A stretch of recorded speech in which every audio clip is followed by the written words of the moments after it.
NFL fans, want to make sure that you are the first to know on everything that's happening across the National Football League, and join the Noti Gang. The Noti Gang is those that have their notifications turned on. That way, they are the first to know when we have new content here on the channel, whether it's our daily news and rumors, our live shows, our Red Zone channel. When you turn on that notification bell, you are alerted right away when we have new content here on the channel. So don't just subscribe. Join the Noti Gang. Turn on your notifications so you never miss a moment of NFL Daily by Chat Sports, and we'll get started with this mailbag edition of the show.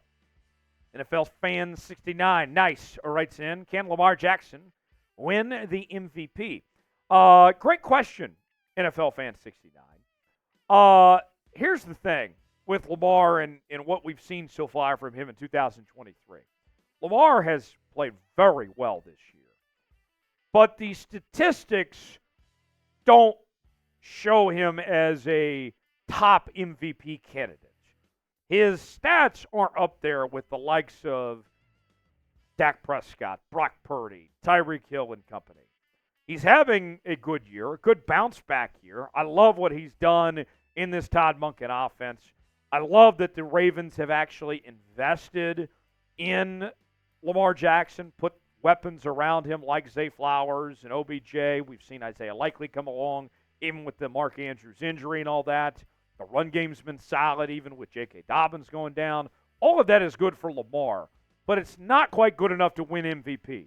Now, we still have a few games left. Things could change. He could go off over the next few weeks, but I don't think Lamar is going to be the MVP. If I were to guess right now what the MVP race is going to shake out, I think that you see Tyreek Hill get over 2,000 yards, and he walks away with the MVP. That is my prediction of how this plays out.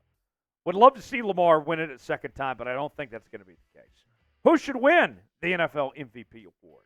I want to know. Let us know in that comment section who you think ultimately should walk away with the prize. Give us a name that comes to mind that will win the MVP. Ric Flair's drip writes in, what does Odell Beckham's future look like after this year? So OBJ said a while back that this year was about proving himself that he could come back after that torn ACL, and then after 1 year, that was going to be good enough for him, and that he would retire after this year. He's only on a 1-year contract with the Baltimore Ravens. But if you've been watching the way that OBJ has played over the last few weeks, he's just now starting to get into his own and look like the OBJ of old of sorts. It reminds me so much of the OBJ that we saw in the Rams Super Bowl run a couple of years ago, where he really just took off in the second half of that season and was a huge asset for Matthew Stafford. Now the same can be said in this Baltimore Ravens situation, where maybe he's not the number one option, Zay Flowers is, but he is a very good number two. He's had a nice impact. He's filled the void left by Mark Andrews to an extent. I would be surprised to see OBJ just simply walk away from that. I think the Ravens would love to have him back. Granted, they got some pieces to pay. It's not going to be cheap with the money they've already given to Roquan Smith and Lamar Jackson, but I'm sure the Ravens would love to have him back. There would be other teams I think would be interested in OBJ. I would be surprised if he retires. I think his best bet is that he's back in Baltimore next year. Will OBJ return to the Ravens next season? Type OBJ for yes. Type no BJ for no. Let us know in that comment section what you think happens with OBJ, if he's back in Baltimore next year or not. Today's show is sponsored by Game Time. Game Time is the place to go for the best seats, the lowest prices guaranteed when you're talking tickets to sporting events, concerts, comedy shows, theater productions, and more. I got to tell you, I love Game Time. I've used Game Time a lot myself. Got to go see my Kansas Jayhawks play against Texas Tech in a little college football a while back. Got to go to a comedy show, saw my guy John Chris perform in Tulsa a while back as well, and got to save money with Game Time. You can save with Game Time as well. Here's how it works. It's real simple. Pick the event you want to go to, and then you get the seat. You get to see if you like that seat or not, get to zoom in, get that view and all that. And then within a matter of moments, you're checking out. Let's say you decide the very last minute, I don't want to deal with those scalpers. I want to do a safe and secure ticket option. That's what Game Time delivers. And you can get your tickets instantaneously within moments. It's very easy to use. And we're offering our viewers of today's show $20 off when you use the promo code NFL Chat. Simple as that. $20 off, promo code NFL Chat. Start saving today. Game Time, proud partner of Chat Sports and NFL Daily. Get $20 off with the promo code NFL Chat. The link is in the comments and description of today's video. Game Time. Terms and conditions do apply. Another question coming in. Will a backup QB win the Super Bowl this year? With so many backup quarterbacks starting right now, there's as good a chance as there's been in quite some time. But I'll still say no. It's very rare. I'm thinking historically, backup quarterbacks have won Super Bowls. Nick Foles, Jeff Hostetler, those were a couple guys that won Super Bowls. Trent Dilfer may as well have been a backup quarterback. No offense. But it's very rare when backup quarterbacks win Super Bowls. So then you translate and you start to think about this year of teams that are quality teams that have backup quarterbacks. The Bengals look really good with Jake Browning, but I don't think the Bengals are going to be winning the Super Bowl necessarily. That's a team that comes to mind. The Vikings, I know that they've been kind of a mess with Dobbs and a couple other options. They're not a Super Bowl threat, I don't think. I know that I'm probably missing a couple there, but I would be surprised. Ty Man the Buckeye chimes in, and his team, the Browns, they're going with a backup quarterback, Joe Flacco. We love Joe Flacco, even if he is playing for the Browns. What needs to happen for the Browns to be in the Super Bowl? We would need to see Joe Flacco continue to play on the level we saw last week.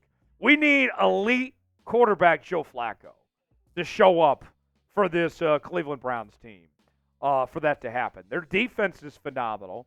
We know they have some offensive weapons like Amari Cooper and company. They're capable of playing at a high level. But basically, Joe Flacco would have to carry that team. And I don't know if old man Flacco at this point in his career, I highly doubt that he's going to be able to go in there and beat teams like Kansas City and Baltimore and Miami and others down the stretch here at this point. But it's not impossible. But think about this. The Browns, they're not going to be winning the division. It would be a long road ahead. I would say the chances are slim as far as the Browns go of winning the Super Bowl. Jared writes in, if Tampa doesn't win the division, do they move on from Bowles in Mayfield? So the other day, I was actually having a discussion with my buddy TJ Reeves. He's the sideline reporter for the Tampa Bay Buccaneers radio network. And I was asking about Baker and this situation and all this. And from what he told me was that Todd Bowles is a huge fan of Baker Mayfield. That it was Todd Bowles specifically that wanted to bring Baker Mayfield to Tampa Bay. And we've seen Baker play at a very good level this year. 20 touchdowns, 8 picks. The offense has been very good, although at times inconsistent. The offensive line has some question marks there in Tampa. But here's the deal. If we're going to be frank with y'all, that division is so bad. If you're the Tampa Bay Buccaneers, if you don't win that division, then I think there's going to be some hell to pay. Todd Bowles, probably gone. Baker Mayfield, I think there is a slim situation, if you will, where Todd Bowles is gone, but Baker Mayfield is still there, potentially. Now, with all the quarterbacks that are available in this year's draft, maybe you have a situation where Baker is the starter, but they draft his replacement, something like that. But I would say the most likely outcome is what you mentioned, Jared, where if they miss the division title, then they just go ahead and clean everything up and move on from there. But Baker, he's played well enough. He's going to be a starter somewhere for somebody. He'll get a contract. Might not be in Tampa Bay if they don't win the division, though. Ed Robbins writes in, what do you think of the Bears taking Marvin Harrison Jr. with the first pick, and then Jayden Daniels with the 6th pick, the quarterback from LSU? You know, that could be an interesting idea. I'll say this. If the Bears have the number 1 overall pick, it's hard to imagine them not taking Caleb Williams or anybody that has the number 1 pick for that matter, not taking Caleb Williams, because it's going to be too hard to just pass up if he's right there, a guy that is of his talent level, because at the end of the day, the number 1 need is quarterback in this league. And Caleb Williams, I know that there's some questions about his antics and how he handled losing and all that, but he's the best prospect we've seen at the position in a very, very long time. And so I think it'd be hard to say no to Caleb Williams if he's there at 1. Cameron writes in, do you think a 9-8 will be good enough to make the playoffs in the NFC, but not in the AFC? So I'm glad you asked. As far as the NFC goes, I think the NFC South champ probably has a losing record. So in the NFC, yes. The AFC, much more competitive. I think you have to have at least 10 wins. You might have one team squeak in on the back end for that final spot, the 7 seed with 9. But it's going to be very competitive. It's going to be very tight for those final spots, as you can see. Look in the AFC playoff picture right now. It would go into a lot of different tiebreakers and such, but the only way you can guarantee to get in is with those 10 wins as far as that goes, but we'll see how that goes. What team will finish with the best record in the NFL this season? Could it be Baltimore? Could it be San Francisco? Dallas? Philly? Who's it going to be? Get in that comment section. Let us know who you think the team with the best record will be in 2023.